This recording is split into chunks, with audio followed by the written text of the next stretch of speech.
श्री सुखदेव जी महाराज उत्तरानंदन परीक्षित को कथा श्रवण करा रहे हैं। जैसा कि आप अभी श्रवण कर रहे थे भगवान कन्हैया के बारे में। भगवान कन्हैया का अवतार भोजराज कंस की जेल में मथुरा में हुआ था। बधाई गोकुल में बजी। उधर कंस को चैन नहीं है और चैन पड़े भी कैसे सज्जनों, जिसे ये पता लग जाए कि हमारी मौत उसके हाथ होनी है तो खाना खाने की तो कौन कहे, किसी की बात भी अच्छी नहीं लगेगी। कंस ने अनेकों राक्षसों को भेजा लेकिन कन्हैया ने उन सब का वध किया। किसी राक्षस ने कंस को जाके ये भी नहीं बता पाया कन्हैया गोरा है या काला है, मोटा है या पतला है। जो जाता है वो वहां का वहीं रह जाता है। कंस बड़ा दुखी रह रहा है। इधर भगवान कन्हैया जब थोड़े सयाने हुए हैं तो सबसे पहले इनका काम माखन चुराने का रहा है, माखन चोरी करने का रहा। एक बात और भी बता दें सज्जनों, जब भगवान कन्हैया बाबा नंद के यहाँ गोकुल में रह रहे थे तो बाबा नंद बड़े दुखी हैं। सोचते हैं ये कंस पता नहीं हमारे बच्चों के पीछे क्यों पड़ा हुआ है। तो बाबा नंद ने उस गोकुल धाम को छोड़ दिया है। एक तुलसी का वन है, उस तुलसी के वन में जाके रहने लगे हैं। आज वो तुलसी का वन वृंदावन के नाम से जाना जाता है। भगवान कन्हैया जब वृंदावन में रह रहे हैं तो इनका सबसे पहला काम माखन चुराने का रहा है। गोपियां शिकायत करने मां यशोदा के पास आती हैं लेकिन भगवान कन्हैया अपनी आदतों से बाज नहीं आते हैं। एक दिन दामा ने भगवान कन्हैया से कहा है, श्याम तुम दूसरों के घर में माखन की चोरी करते हो, दूसरों के घर में जाकर मटकी तोड़ देते हो, खुद अपने घर में माखन की चोरी करो तब जाने। और दूसरी बात, अगर चोरी करना है तो पहले घर से चोरी करो, अगर चोरी बनना है तो पहले घर से चोर बनो तब बाहर करो। और ये ध्यान रखना, अगर कोई चोर होता है तो पहले घर से ही स्टार्टिंग करता है। इसलिए माता पिता का धर्म बनता है कि अपने बच्चे पे ध्यान रखे। कन्हैया बोले कोई बात नहीं है, यशोदा मैया घर में भी नहीं है, चलो आज घर में ही चोरी करते हैं। तो भगवान श्याम अपने सभी ग्वालों को साथ में लेके यशोदा मैया के घर में घुस जाते हैं। और जब यशोदा मैया के घर में घुस गए हैं, माखन की मटकी उतार के नीचे रख ली है, कुछ खा रहे हैं कुछ फैला रहे हैं, मटकी तोड़ दी। तब तक क्या हुआ है सज्जनों, श्री सुखदेव जी महाराज समझा रहे हैं, यशोदा मैया आ जाती हैं, कन्हैया को पकड़ लिया और कहा, श्याम जब गोपी शिकायत लेके आती थी तो हम झूठ मानते थे कि ये गोपी हमारे कन्हैया को वैसे ही बदनाम कर रही हैं, लेकिन आज समझ में आया कि तुम तो वास्तव में चोर हो गए हो, माखन खा रहे हो, कोई बात नहीं, उसे फैला भी रहे हो, मटकी तोड़ रहे हो। कन्हैया ये तुम्हारी आदत अच्छी नहीं है। तो भगवान कन्हैया आज अपनी माँ से कहते हैं, मैया तुम्हें नहीं मालूम है। और बोले हैं, श्याम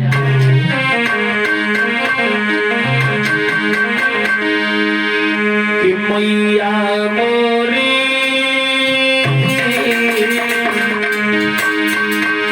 बोले हैं भगवान कन्हैया कि मैया मोरी मैं नहीं माखन मैया मोरी मैं नहीं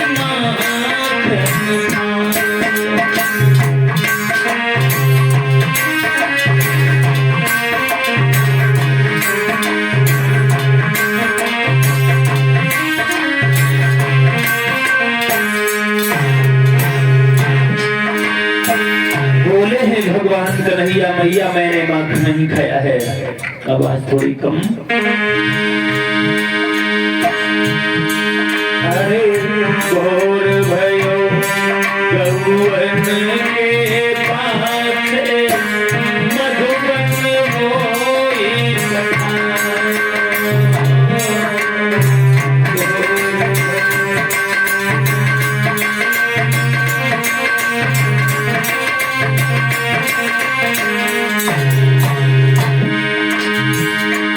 अरे भोर भयो गौवन के पास मधुबन मोई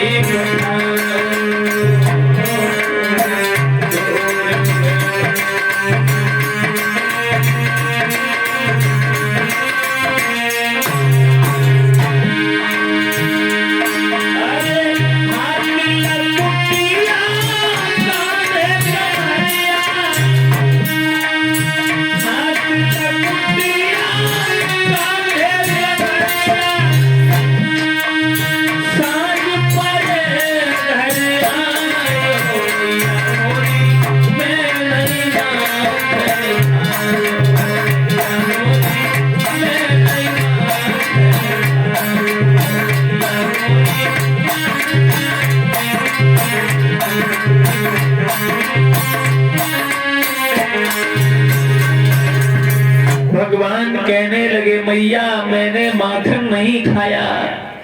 यशोदा कहने लगी कन्हैया तूने माखन नहीं खाया तो एक बात बता ये तेरे गाल पे माखन कहां से लगा है। तो भगवान बोले मैया हमने दध की मटकी देखी और उस मटकी में चींटियां पड़ी हुई थी और उन चींटियों को हमने अपने हाथ से निकाला और जब हमने अपने हाथ से उन चींटियों को निकाला तो हमारे हाथ उस दही में लग गए। गाल पे खुजली लगी हमने खुजा दिया है इसलिए तुम्हें लग रहा है कि हमने माखन खाया है। यशोदा कहने लगी कन्हैया ये मटकी किसने तोड़ी। तो भगवान कन्हैया बोले हैं मैया तुम बड़ी सीधी सादी हो जान नहीं पाती हो हम तुम्हें बताएं ये मटकी किसने तोड़ी है किसने तोड़ी है। तो बोले हैं श्याम तुम्हें नहीं मालूम कि मैया घर में कजरी बिल्ली और बेहद कोली मचाती है।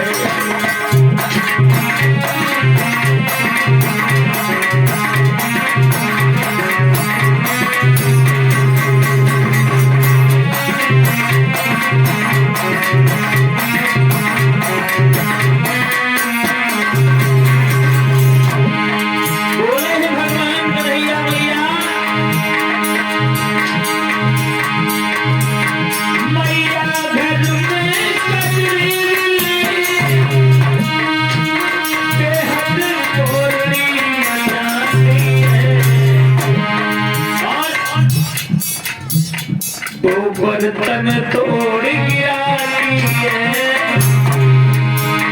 वो बर्तन तोड़ गिराती है तू मेरा नाम लगाती है।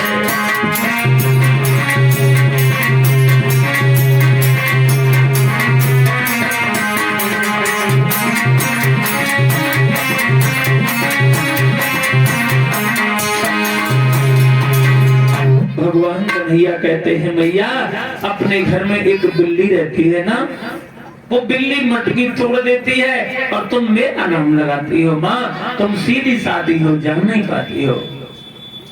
यशोदा कहने लगी श्याम बातें तो बहुत बनाना जानते हो आज छोड़ेंगे नहीं आज कन्हैया को मैया ने पकड़ लिया, भगवान श्याम को अपने हाथ में पकड़ लिया है और ग्वालाओं से कहा, ग्वालाओ तुमने हमारे श्याम को चोर बना दिया, तुमने हमारे कन्हैया को चोर बना दिया।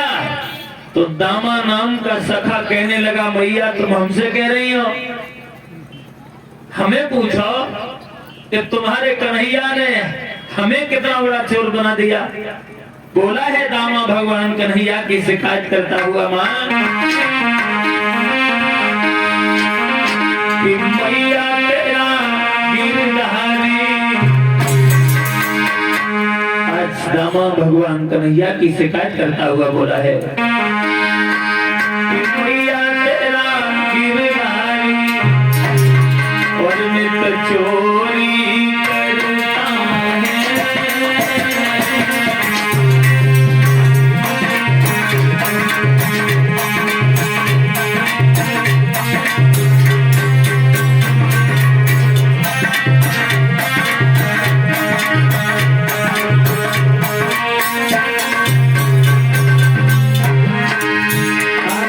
भगवान कन्हैया की शिकायत करता हुआ बोला है, मां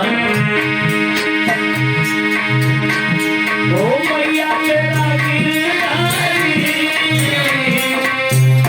नित चोरी करता है, संग नाए जाए जाके, बोले संग नाए जाए जाके तो गुस्सा हुई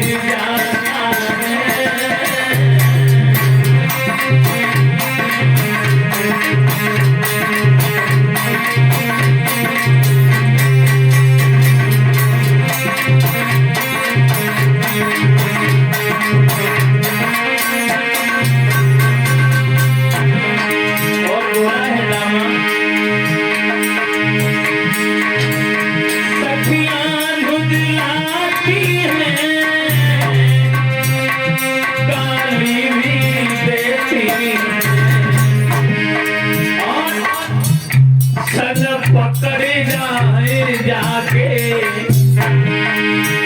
संग पकड़े जाए जाके मेरे को लज्जा देती है।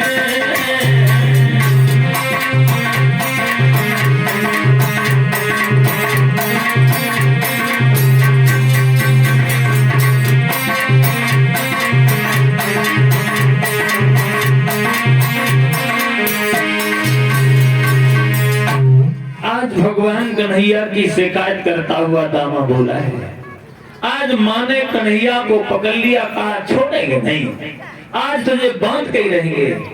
आज यशोदा मैया भाग के गई हैं और एक रस्सी उठा लाई, और जब रस्सी ले आई है माता बहनों, भगवान श्याम को उखल से बांधने लगी हैं। और जब उखल से बांधने लगी, किसे बांध रही हैं? जिसने पूरे ब्रह्मांड को बांध दिया है उसे आज मां यशोदा बांध रही हैं, लेकिन वो रस्सी 2 अंगुल छोटी पड़ गई। कितने अंगुल? 2 अंगुल। भाग के गई, दूसरी ले आई, गांठ लगाई, फिर बांधा, फिर भी रस्सी 2 अंगुल छोटी पड़ गई। भाग के गई, तीसरी ले आई, भगवान की ऐसी माया, वो रस्सी फिर 2 अंगुल छोटी पड़ गई। कहने का मतलब है पूरे मोहल्ला की रस्सी ले आई, लेकिन हिसाब ही नहीं बने। यशोदा बड़ी परेशान हो रही है, वहां समझ में नहीं आ रहा कि वो रस्सी घटती जाती है और या अंग उठाते जाते हैं। यशोदा झुझलाती जाती है,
नहीं आ रहा है, वो रस्सी कम पड़ जाती है या भगवान कन्हैया का शरीर मोटा हो जाता है। और जब भगवान ने देखा कि माँ यशोदा बड़ी परेशान हो गई हैं परीक्षित जी, तो भगवान कन्हैया ने सबसे छोटी वाली रस्सी उठाई और अपने माँ के हाथों में दे दी। कहा मैया लो इस रस्सी से हमें बांध दो। तो आज यशोदा मैया ने कन्हैया को उखल से बांध दिया है और यशोदा माँ तो अपने गृह कार्यों में लग गई हैं, घर का काम करने लगी हैं। उधर भगवान कन्हैया ने क्या देखा, माँ यशोदा का ध्यान इधर नहीं है, तो भगवान ने उस उखल को लुढ़का दिया है, जमीन पे गिरा लिया, उसे खींचते हुए आगे चले।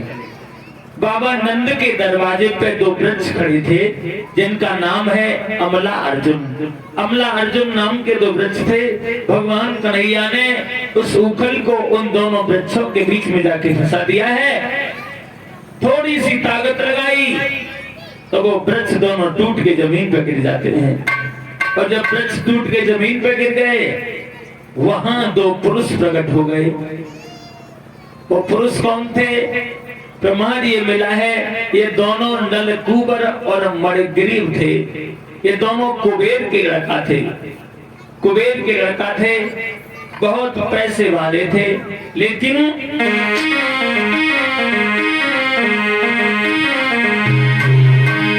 दोनों कुबेर के बेटा थे, धनवान मगधी अभिमानी के।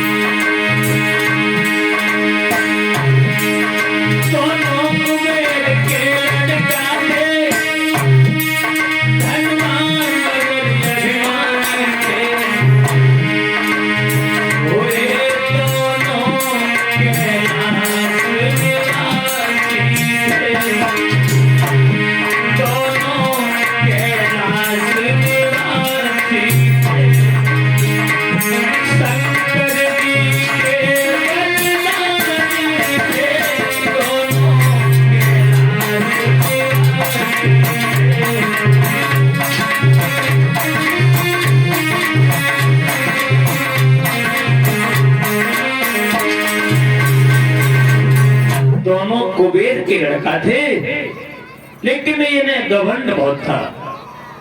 दोनों शराब का सेवन करते हैं, मांस मदिरा का सेवन करते हैं। अपनी पत्नियों से कहते हैं आज चलो हम और आप सरोवर में नगिन होके नहाएंगे। नगिन होके पत्नियों ने बहुत मना किया, लेकिन शराब के नशा में दोनों झूमते जा रहे हैं और पत्नियों से कह रहे हैं चलो आज हम और तुम सरोवर में नग्न अवस्था में नहाएंगे। और ध्यान रखना सज्जनों, हमने उस दिन भी बताया था आपके यहाँ पीना तो दूर की बात है, कोई जानता भी नहीं होगा ये शराब होती क्या चीज है। लेकिन हम बता रहे हैं शराब और बुद्धि में बैर होता है भक्तजनों। जब तक शराब बाहर रहती है बुद्धि ठीक ठिकाने पे रहती है, और जब शराब अंदर गई तो बुद्धि बाहर, बुद्धि काम नहीं करती है। लेकिन आदत वाला आदमी आदत भूलता नहीं है। क्यों? इसको पीने से चेहरे पे रूहानी आए, इसको पीने से चेहरे पे रूहानी आए, इसे बूढ़ा भी पिए तो जवानी आए। एक विद्वान कह रहा है सुबह से लेकर शाम तक और दिन भर जो पीते हैं, अरे कोई नहीं है हम बड़ी मौजों से, कोई नहीं है।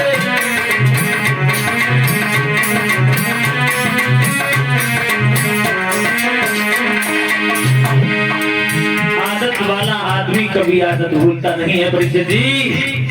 क्यों? अरे घर के चाहे नाराज हो रूठे चाहे परिवारी, और भाई कहे बोली जय मारे वो घरवारी। जब तक पड़ी है पेट में बिल्कुल है गम नहीं, और जिला के अधिकारी से बिल्कुल भी कम नहीं।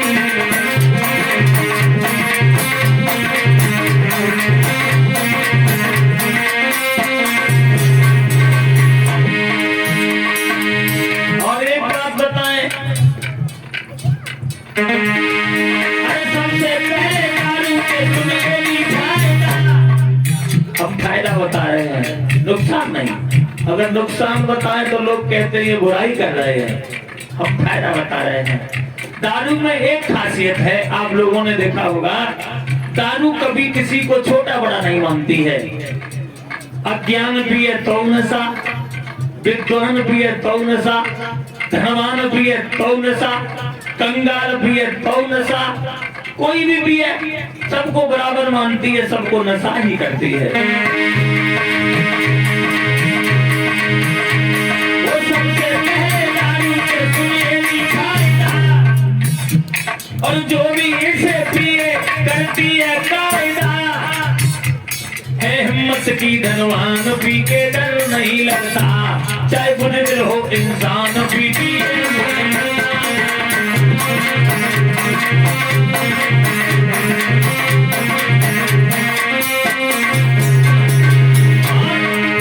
फायदा भी है परीक्षा जी, अगर तुम्हें अपनी लड़की की शादी करनी हो तो ये काम करो, क्या लड़की की शादी करने में पैसा जो हो कम, तो ज्यादा नहीं जेब में थोड़ी सी रखो दम।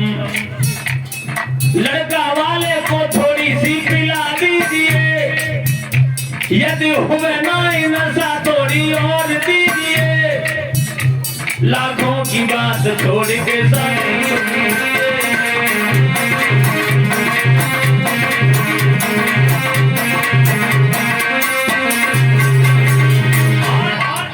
एक बात का ध्यान रखना, आ जाए रिश्तेदार कभी द्वार पे अगर, तो कभी नहीं भूलना ठेका कि तुम डगर।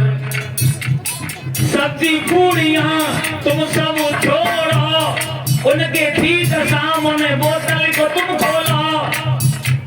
अरे धीरे धीरे दे दो वो पी जाएंगे, सो जाए बड़े चैन से खाएंगे।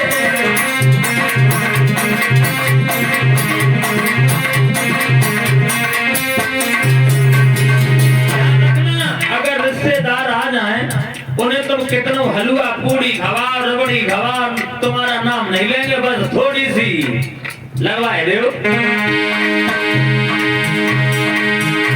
अरे धीरे धीरे दे दो वो पी जाएंगे, सो जाए बड़े चैन से खाना खाएंगे।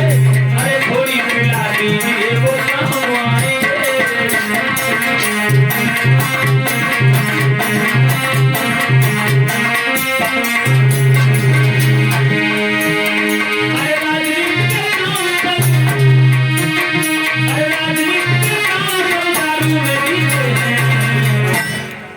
कोई नहीं है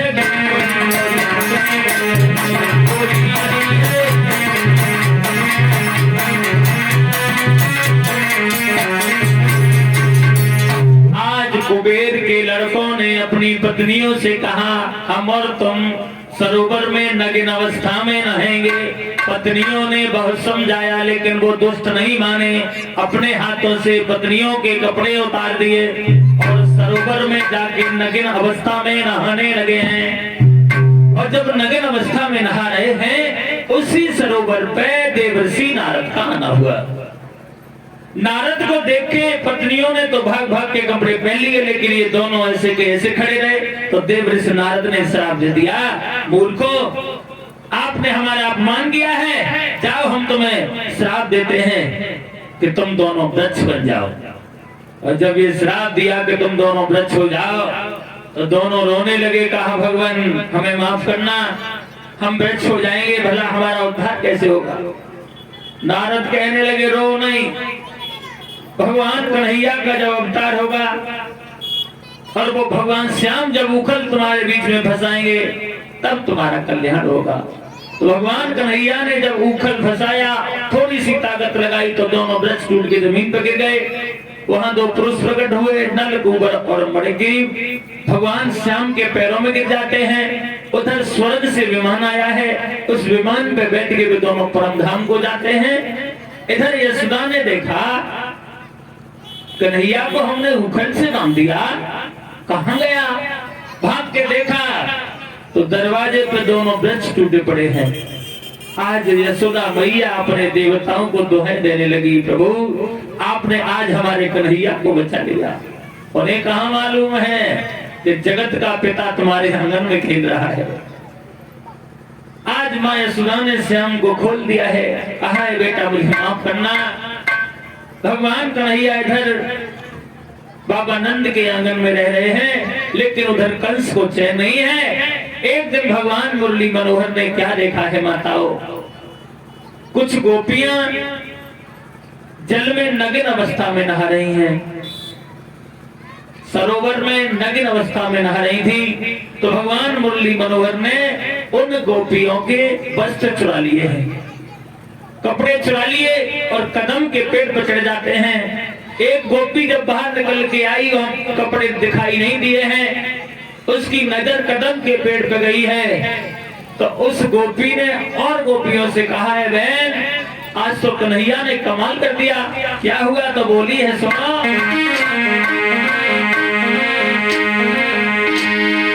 कि मेरे श्याम ने चीर चुराए, डाली डाली दिए जान, डाली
श्याम हमारे कपड़े उठा ले गया। गोपियां कहने लगी कन्हैया ये तुम्हारा काम अच्छा नहीं है, आज तक तो दूध माखन चुरा चुरा के खाते रहे, अब कपड़े चुराने का धंधा शुरू कर दिया। भगवान कहने लगे गोपियों